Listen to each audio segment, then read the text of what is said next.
আজ আমরা দেখব ফ্রাঞ্জ কাফকার বিখ্যাত গল্প দ্য মেটামরফোসিস। এটা ১৯১৫ সালে প্রকাশিত হয়েছিল। গল্পটা শুরু হচ্ছে গ্রেগর স্যামসা নামের এক সেলসম্যানকে দিয়ে। একদিন সকালে ঘুম থেকে উঠে সে দেখে যে সে একটা বিশাল পোকা হয়ে গেছে, আর এই একটা ঘটনায় তার আর তার পরিবারের জীবনটা একদম ওলটপালট করে দেয়।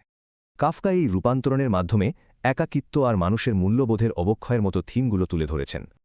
আচ্ছা, প্রথম ভাগে দেখি গ্রেগরের এই অদ্ভুত রূপান্তরের পর ঠিক কি ঘটল। মজার ব্যাপার হল, পোকা হয়ে যাওয়ার পরেও গ্রেগরের প্রথম চিন্তা কিন্তু নিজের শরীর নিয়ে নয়, বরং চাকরি নিয়ে।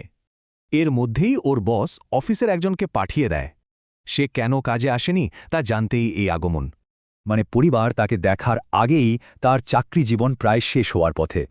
এবার দেখা যাক এই ভয়ঙ্কর সত্যিটা জানার পর তার পরিবার কিভাবে রিয়্যাক্ট করে। গ্রেগর অনেক কষ্ট করে দরজাটা খোলে আর তার নতুন চেহারাটা সামনে আসে। প্রথমে যে চিন্তাটা ছিল সেটা মুহূর্তের মধ্যে ভয় আর ঘৃণায় পাল্টে গেল। ওর বাবা তো রেগে গিয়ে একটা লাঠি দিয়ে ওকে আবার ঘরের ভেতর ঢুকিয়ে দেয়। এখান থেকে শুরু হয় গ্রেগরের একাকী বন্দি জীবন। শুধু ওর বোন গ্রেটে ওর দেখাশোনা করত। সেই প্রথম বুঝতে পারে গ্রেগরের খাওয়ার রুচিও বদলে গেছে।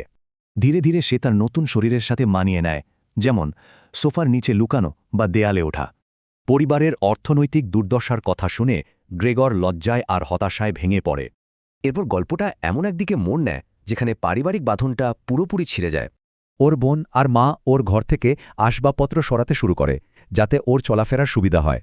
কিন্তু গ্রেগর তার মানব জীবনের শেষ স্মৃতিচিহ্ন, একটা ছবি, আঁকড়ে ধরতে দেয়ালে চড়ে বসে। এই দৃশ্য দেখে ওর মা অজ্ঞান হয়ে যান, আর ওর বাবা ফিরে এসে ভাবেন গ্রেগরি আক্রমণ করেছে। সঙ্গে সঙ্গে তিনি গ্রেগরের দিকে সজোরে একটা আপেল ছুঁড়ে মারেন।